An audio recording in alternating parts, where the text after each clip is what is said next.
So she's living in Europe? Gotowy wziąć udział w takiej debacie. I have this pleasure. Tak. Mieliśmy w trójkę rozmawiać. Wszyscy nie chcą się zgodzić. Ciekawe. Good morning, everyone. I'm Matthew Kaminsky. I'm the editor-in-chief of Politico. And good to have you this morning to discuss the defense of Europe.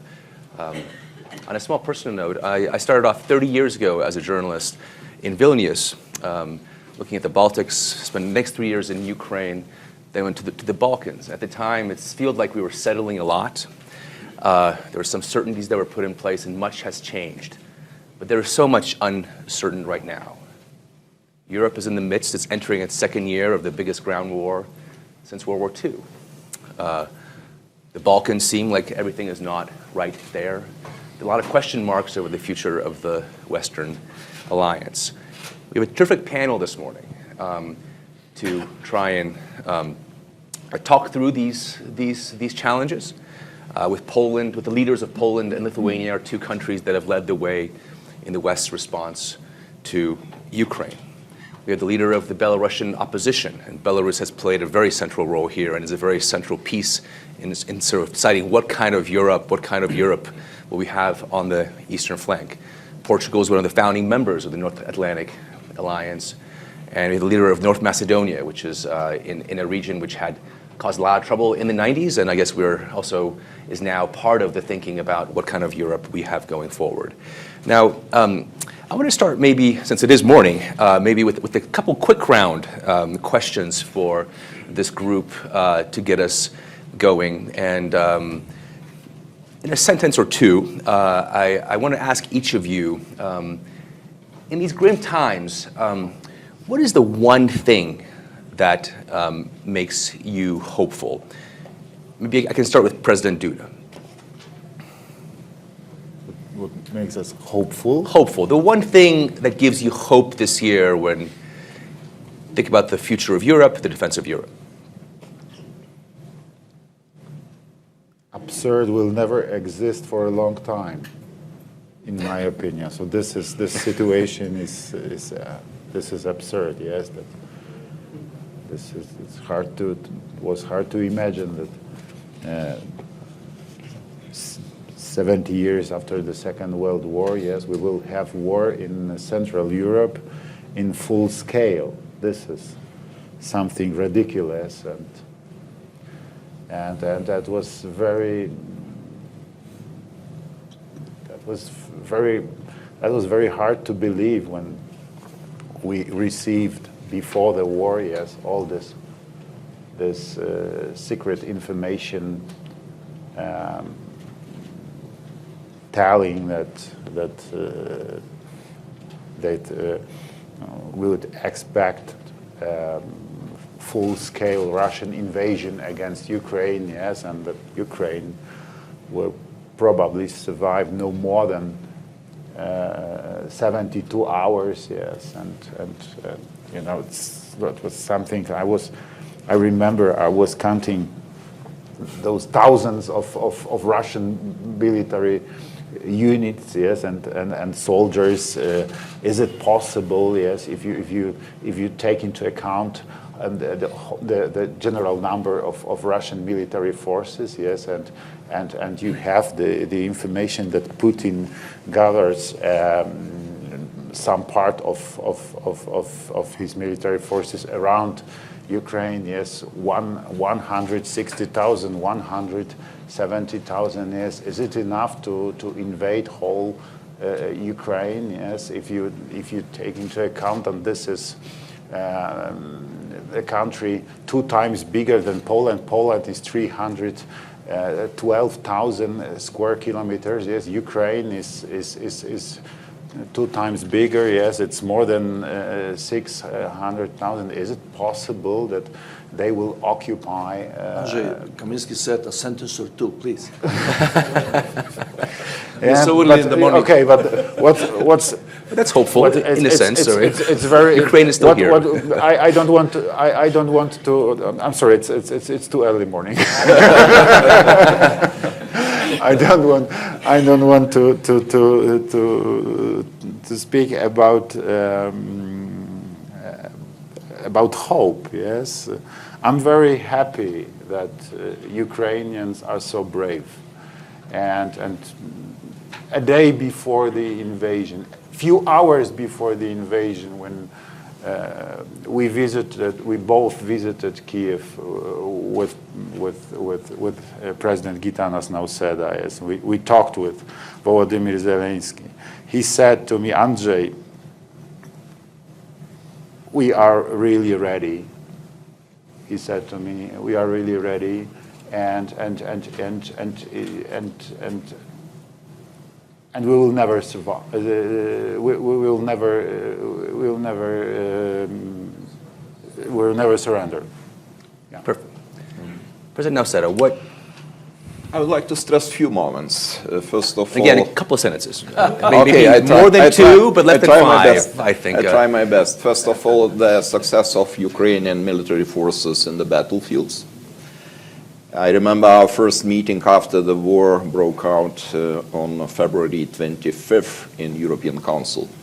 And there was direct connection with Volodymyr Zelensky, and you know the mood was that maybe it will continue 1 or 2 weeks, but not longer. And now we already approach 1 year anniversary, terrible anniversary, but 1 year anniversary of this war.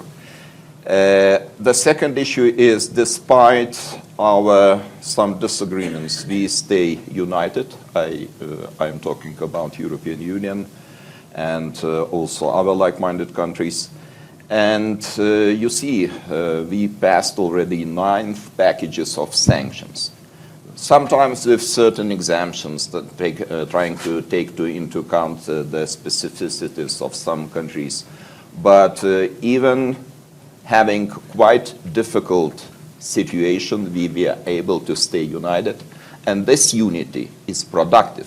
There are 2 kinds of unity. Unity which is just cannot produce anything, and unity which is still productive. It leads us to the decisions. So those 2 moments, I think, they are very important, and if we will be able to increase the support to Ukraine, first of all in military sense of this word, I think the victory will be there, and this is not so long way to go. Super. President Penderovsky. 2 sentences? Yes. You know, the situation is completely desperate. Speaking about the European continent, we have multiplying crises simply reinforcing each other.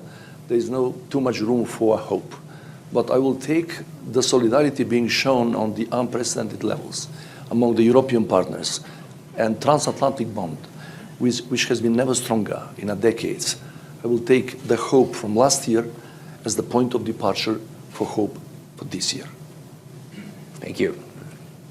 Thank you. And as for me, I think that unity of democratic countries and decisiveness of countries gives me hope. And I know that, for example, Belarusians, they have already ripe for democratic changes in our country, and they will stand for these changes till the end.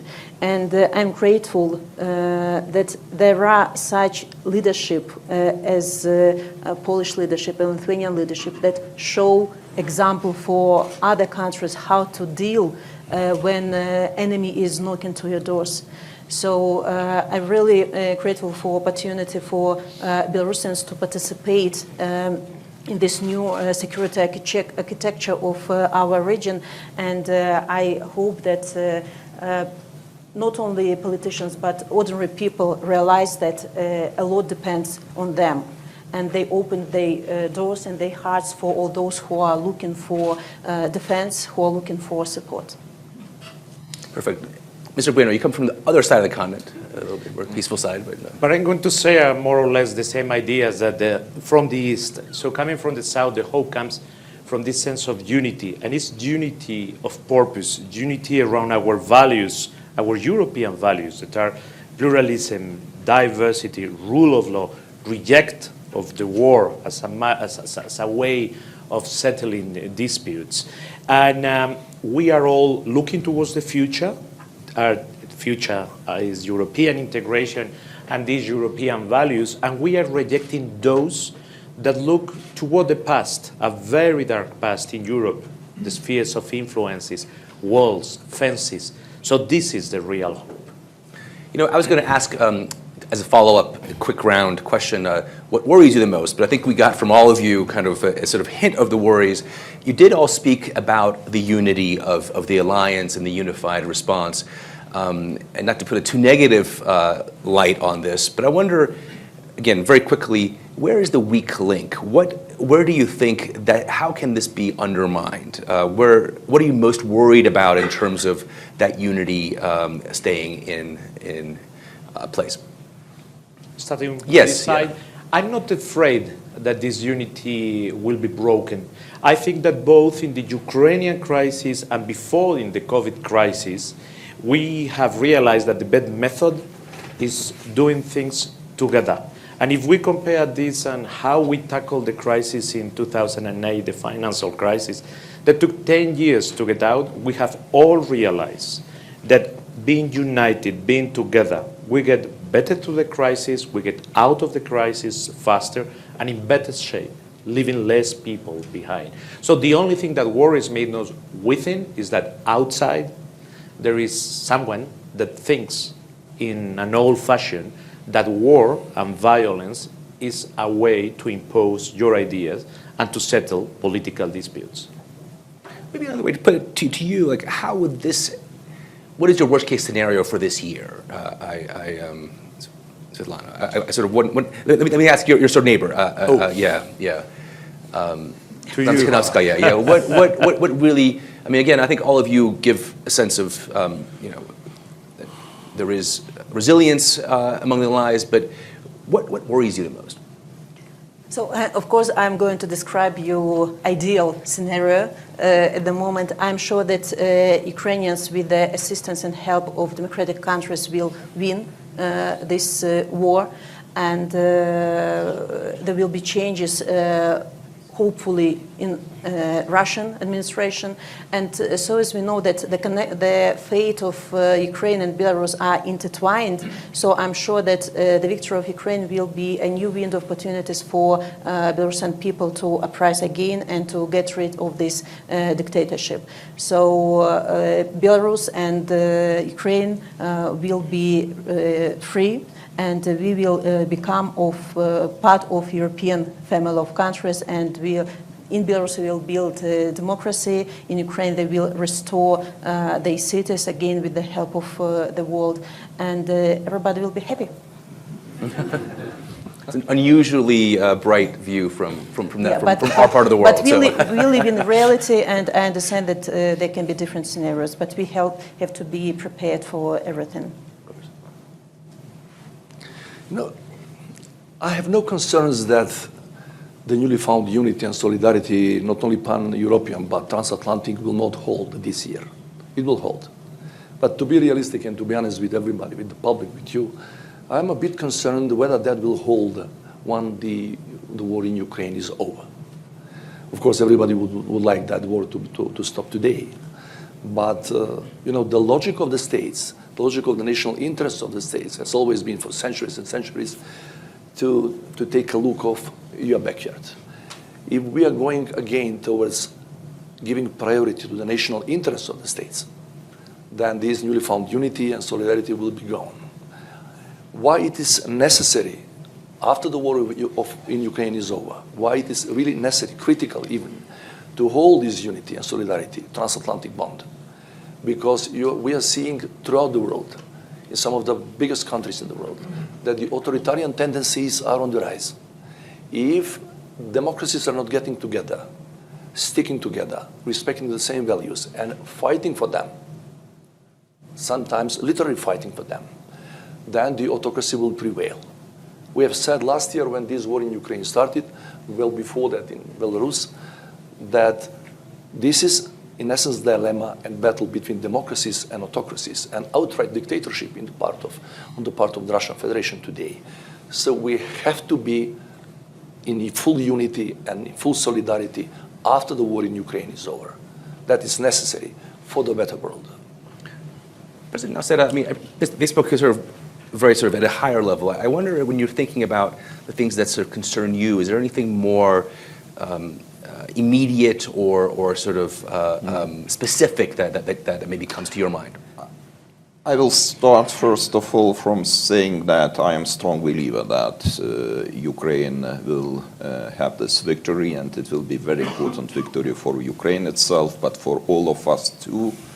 What worries me, you know, Putin realized that he was absolutely wrong by calculating some assumptions of this war, but he is desperate too. And it means that he is able to concentrate all the efforts and resources of big country, Russian Federation, ignoring economic and social needs of the society. This is the specific feature of the totalitarian regimes, that they can ignore the needs of the people and to bring anything on the altar of the war. And this is one issue. The second issue is that, yes, I have some concern that Western societies can be tired from this war, because we have already some features or some signs of tired Western societies. First of all, because of high inflation of energy resources. And we are not so used to the inflation rate like 10%, 15%, or in some countries 20%. And it means that having the democratic rules of game in our countries, politicians will spend more attention to these issues too. But I think there is one possible outcome from this puzzle, or solution of this puzzle. We have to stay united, and we have to take all the decisions which are oriented towards reduction of dependence on Russian energy resources. My country is a very good example. We started very early because we never had any illusions regarding Russian regime, so we started to prepare ourselves about 20-25 years ago, and now we bear the fruits of these actions and these efforts. We were able to cut off all the ties with Russian energy resources 1 year ago. And I think this is very important to do at the European Union level.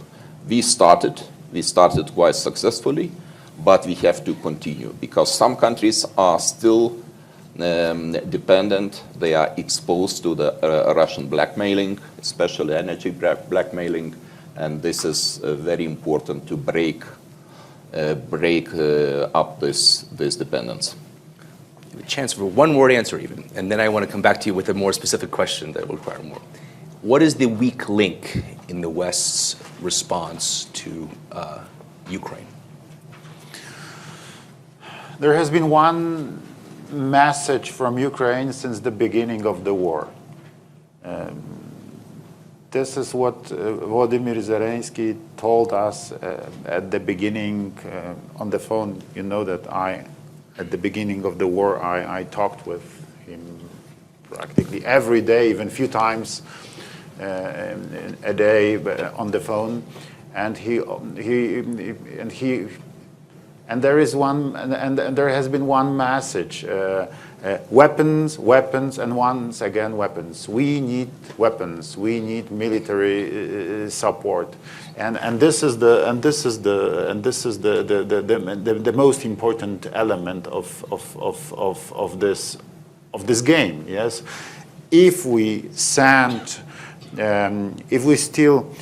we still send a lot of military equipment for the defenders of Ukraine, cutting-edge military equipment, they still have this potential to stop Russians. So I think you answered the question about the weak link, but indirectly, and let me it's actually was leading to my follow-up, which is tomorrow Chancellor Scholz is speaking here.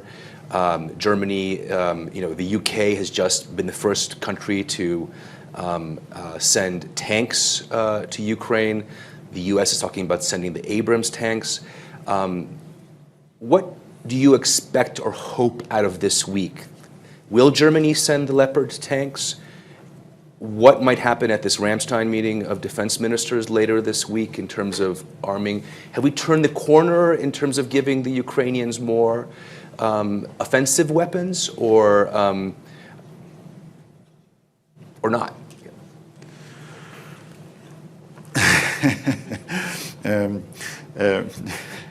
5 days ago, I announced our decision about Leopard tanks. Yes, one company of Leopard tanks. It's about 14 tanks.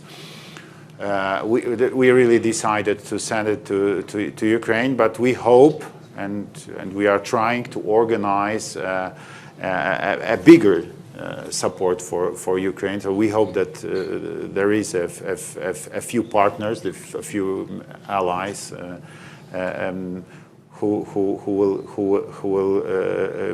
will give tanks to Ukraine, Leopard tanks, Challenger tanks from Great Britain.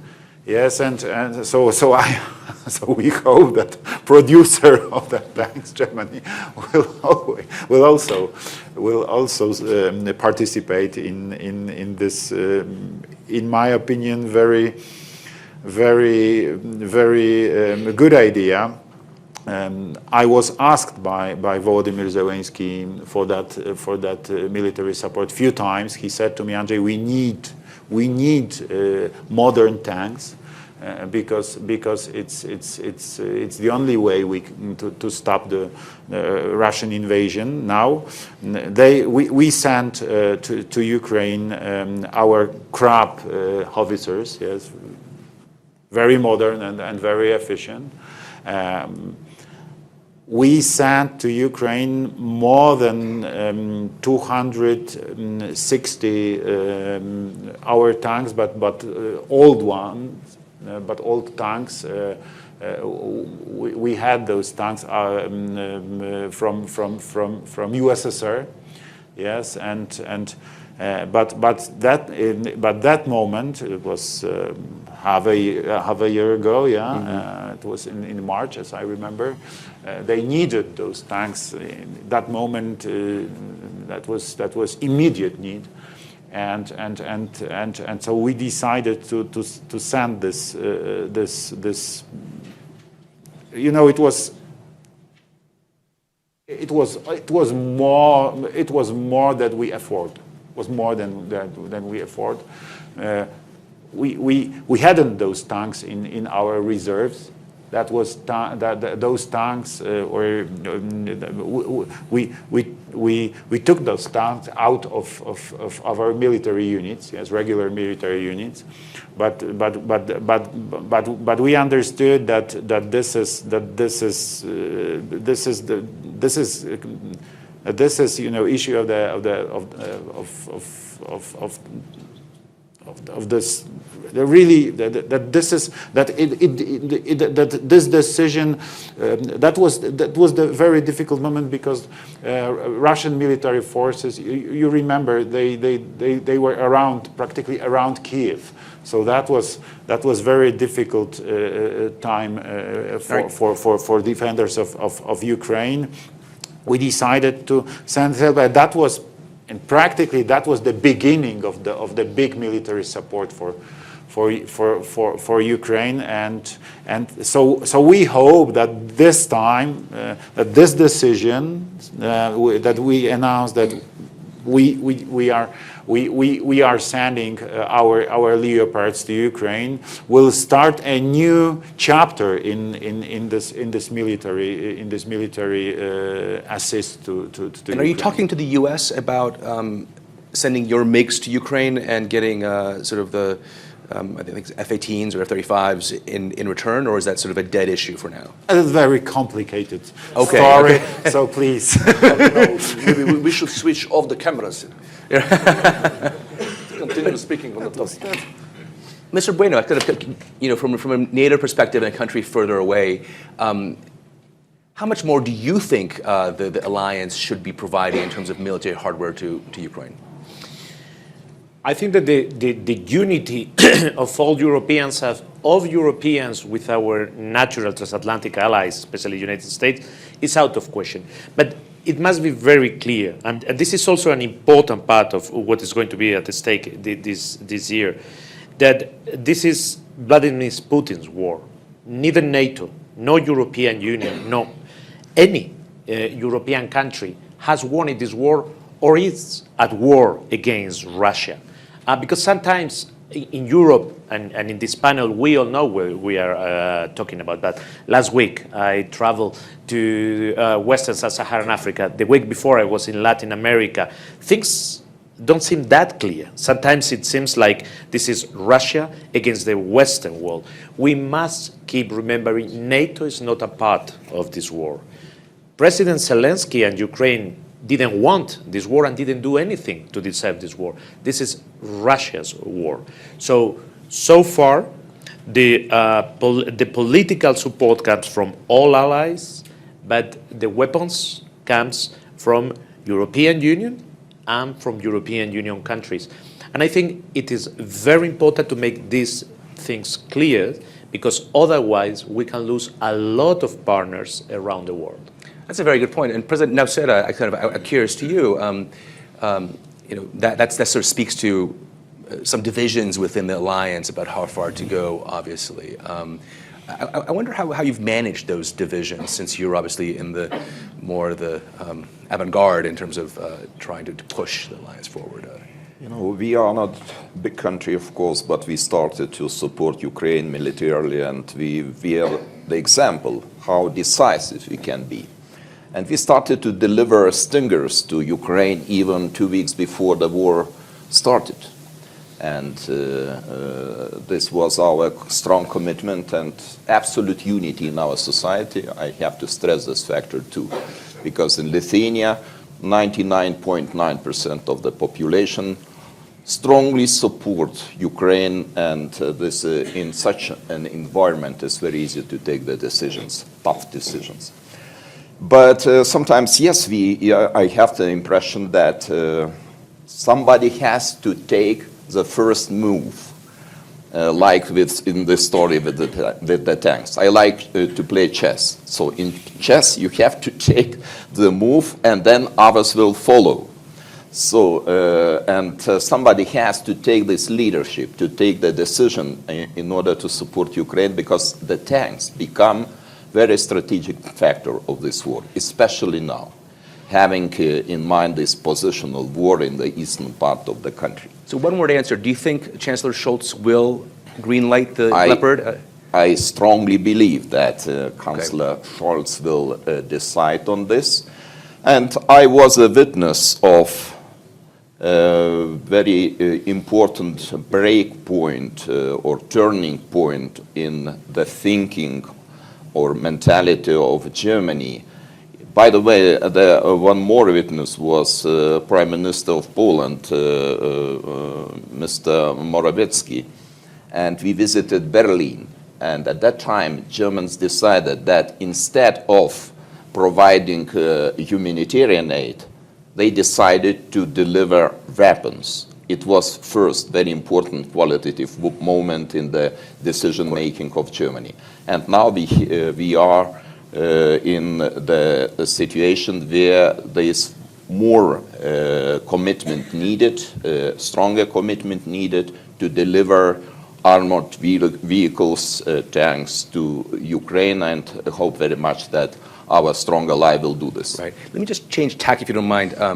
I want to ask President Tikhanovskaya if the elections were confirmed, as I guess a lot of people in the West hoped. What is your reading of where Lukashenko is right now? And do you expect that he would, or Putin would, open that northern front from Belarus? So first of all, when you are asking our panelists about weapon, I feel a little bit as alien here because we are, as Belarusian people who are under repressions for 2.5 years already, we can't give HIMARS or crabs to Ukrainian people. But the most of the population of Belarus are for Ukraine. We don't want to become enemies because of awful decisions of illegitimate Lukashenko. We are supporting Ukrainians as we can with information. When the war has started, our railway partisans disrupted railways to slow down equipment, Russian equipment going to Ukraine. Our volunteers spread information inside Belarus what's going on in reality.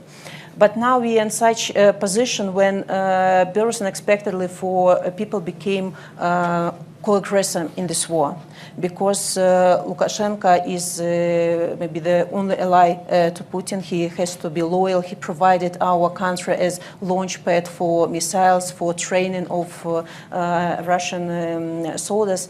And I have to say that the Belarusian army is not loyal to Lukashenko. They don't want to die or to be killed on the Ukrainian battlefields for the ambitions of two usurpers. They don't want our nations, Ukrainian and Belarusians, to become enemies. And Lukashenko knows this, and that's why he's so insecure about sending Belarusian troops to Ukraine. Because our soldiers, even if they are sent, they could change the sides, they could defect, they could hide or whatever. But Lukashenko is welcoming all the Russian troops, all the Russian equipment, and for sure Belarus can be again and again used as aircraft carrier for Russians. The presence of Russian troops, the number is about 12,000 people at the moment, is for threatening Belarusian people, to control Belarusian people, and to distract attention of Ukrainian troops from hotspots on the east to northern side. I know that Ukrainians are prepared for possible land attacks from the side of Belarus, but our task is to prevent such invasion. We are working very thoroughly with our Belarusian army, explaining what's going on, because they might be misinformed about this. So this internal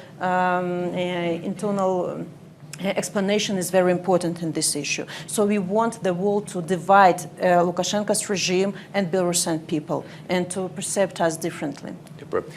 So one last question I want to pose, and then I'm going to open up to the floor. So please think about maybe things you would want to ask.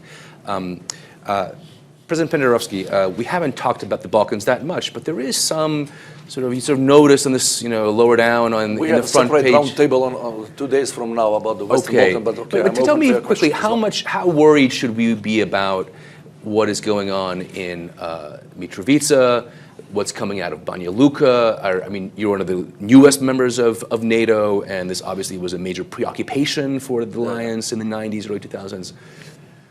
Short overview. We have two fragile points, or hotspots, if you like, from time to time.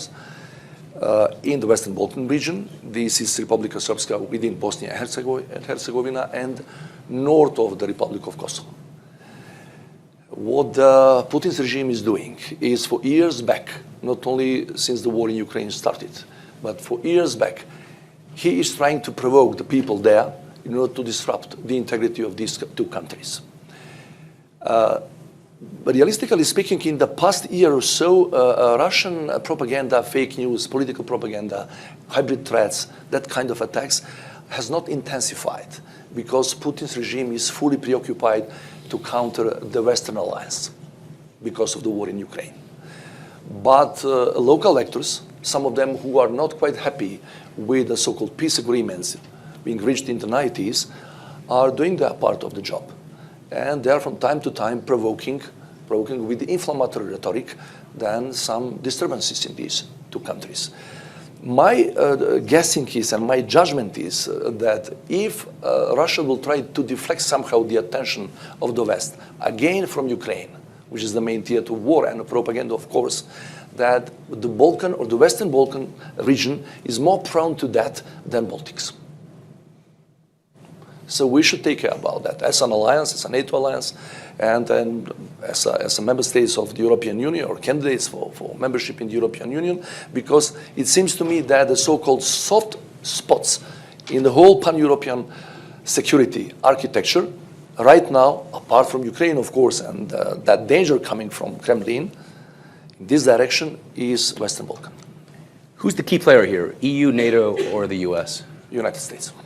Interesting. With due respect to everybody else, and I've heard the Minister of Spain speaking about the European... Portugal. Sorry, Spain. Spain. Sorry, it's Portugal on the We share the Iberian Peninsula, and I love my Portuguese colleague, but I'm still the Minister of Foreign Affairs today. Okay, yeah. Yeah, speaking about Europe, only the European countries, or the European, very shortly, just to explain a bit more, said that only European countries are giving weapons to Ukraine. The most of the weapons, with due respect to everybody of us, my country, North Macedonia, is among the top 5 contributors in the military hardware to Ukraine, but the United States of America is leading the field. Perfect. Are there any questions from the audience? And please pose it as a question and do introduce yourself. I am part of the Global Shapers community, the WEF's youth delegation. You've all expressed your confidence in Ukraine winning the war, but my question to you is what needs to happen for Ukraine to win? Can Ukraine win with Putin in office, or does there need to be a change in the Russian leadership, and how ready you are? Sorry? No. We don't mention that Ukraine will win this war. We mentioned that Ukraine will not lose this war. So I mentioned Ukraine will win this war. Okay, second question. No, continue, please. Then the question is, for peace to come back to Europe, then does there need to be a leadership change in Russia, and how far are you ready to go to push for that? Thank you. That's a really good question. I wonder who wants to address regime change in Moscow to make Europe a safe place. Processes will go in parallel. The more successful Ukraine is in the battlefields, the higher the probability that something will happen in Kremlin. Because sooner or later, it will lead to the mistrust in among the closest allies of Vladimir Putin. And yes, I cannot ignore or I cannot neglect this possibility that something might happen in Kremlin, and it would mean the end of the war too. I have no illusions that it will be a democratic government replacing Vladimir Putin. Probably there will be a long transitional period ahead, and nobody knows what will be the outcome. But probably it would lead to the resolution of this crisis in Ukraine. But the second scenario of very important and evident victories in the battlefields is possible too. So both scenarios, I think, are likely, and probably now it would be not serious to try to forecast, because those forecasts would be not very credible, to try to forecast which scenario we will go. There's a question back there, and then we'll go over here. Yeah. My name is Wolfgang Krach. I'm the editor-in-chief of Süddeutsche Zeitung in Germany. President Duda, you mentioned you were talking about the delivery of tanks, Leopard 2, to Ukraine. As we follow in Germany the very skeptical, rejective attitude of Chancellor Olaf Scholz up to now, and his hesitating. Why do you think that he will change his attitude and allow or endorse the delivery of Leopard 2 tanks now? Two reasons, sir. One reason, Germany is part of the NATO alliance, and if there is a situation that few allies are ready to give their tanks to Ukraine, it's important moment. And the second is that, as I see, the pressure of political German political stage and German public opinion is becoming stronger and stronger and stronger. So I hope that the result of all that and elements. All that elements will result in this very, very, very, very needed decision. Right here. My name is Markus Preiss. I'm the bureau chief of ARD German TV in Brussels. Since you already answered, my question goes to President Nausėda. Just the other way around, do you have any understanding why Germany, why Chancellor Scholz, is so reluctant to be more decisive? You made such a strong case why tanks should be delivered. Do you understand why Germany is hesitant? And the other question goes to the Spanish foreign minister. Spain was among the first countries to propose to send Leopard tanks to Ukraine back in summer. If there were a decision right now to send them, were Spain also sending tanks? Thank you. I will try to answer very shortly.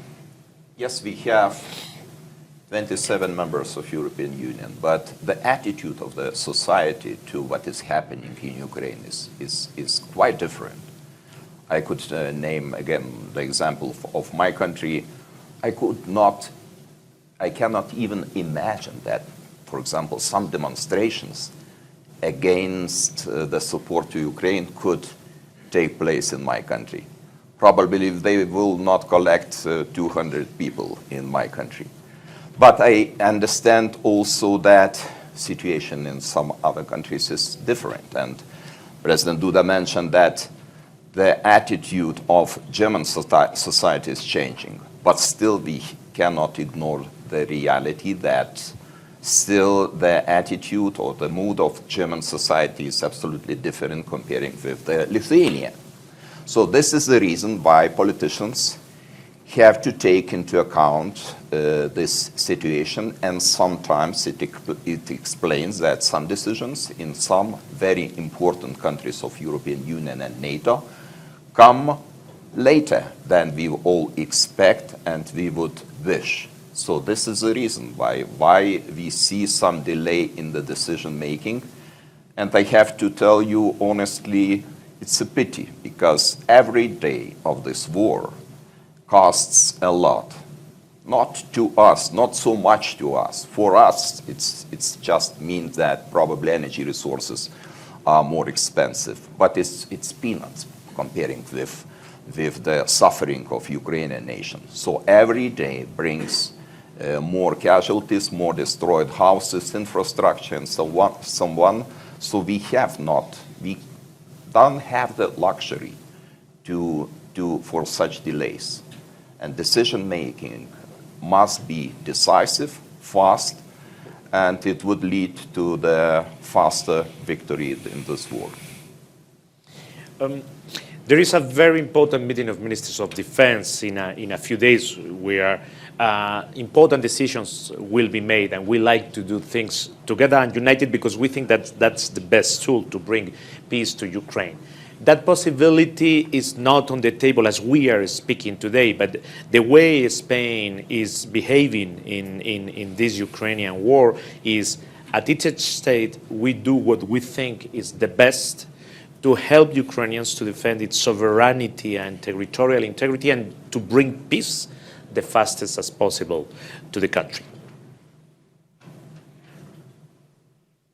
Super. You know, sir, our countries spent almost 45 years behind the Iron Curtain.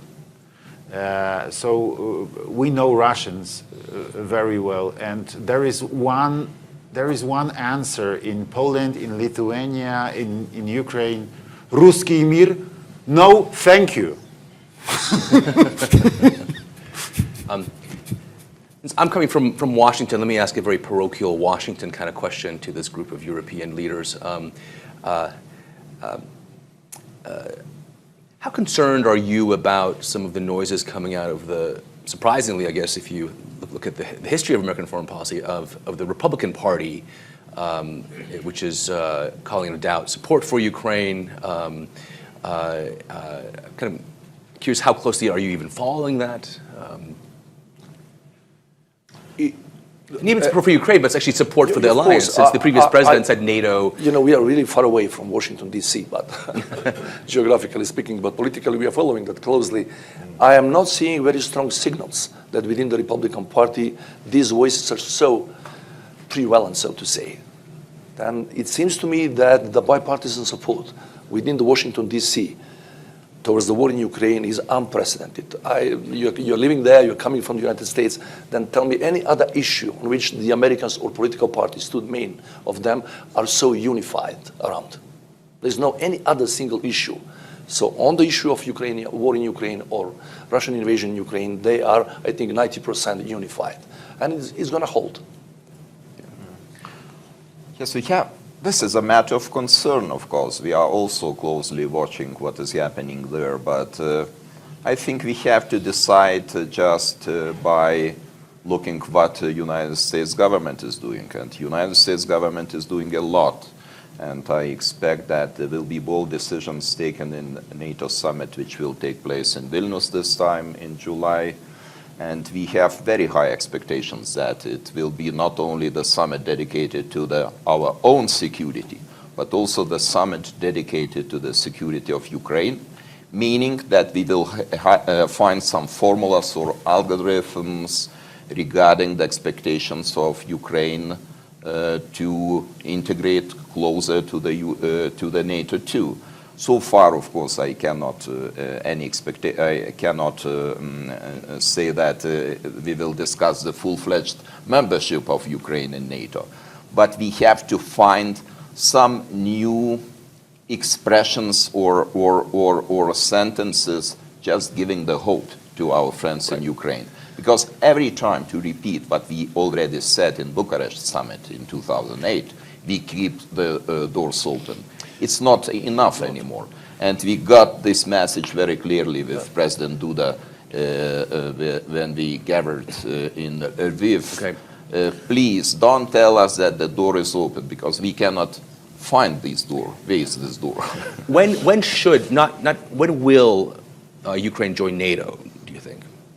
When? Yeah, give me a date. Oh, please give me raise more simple questions, but I believe that it's possible in few years' time. But having in mind that we will be very committed to grant this status to Ukraine, like we did in European Union. I have in mind candidate status to Ukraine. But it will depend very much on the success of Ukraine in this war. One word question to you. When will the regime of Lukashenko fall? I can't say such. One word answer. I don't know such prognosis, but I think that we all have to do everything possible for this happen as soon as possible. And on behalf of all Belarusian people, and I will dare to say on behalf of Ukrainians, that we are grateful to all the countries that are supporting us in our difficult paths to democratic changes, to our serenity and independence. And long live Belarus and glory to Ukraine. Super. Last word to you, and we're over time. So I always say we have to support Ukraine. This is the most important element. But of course, and the United States they have the key, the crucial role in that process. Yes, but you shouldn't underestimate the role of the rest of the NATO alliance, because it's much easier for American authorities, for the President Biden and the members of American administration to send next supplies, military supplies for Ukraine, if they can say, okay, but we help with the rest of the NATO, yes, because Poland sent military support to Ukraine, and this is more than $2 billion. Yes, it's a huge money for the country like Poland. I don't know. Great Britain sent a tremendous military support to Ukraine, yes, and even Lithuania. Lithuania is a small country, but they sent practically all their what's the Not all weapons. not all weapons, but stingers, all your stingers, Yes, all yes. your stingers. Out You of sent stock. all your stingers. Yes, there was a moment we sent practically all our Thunderbolt, this kind of weapon, yes, against the aircraft.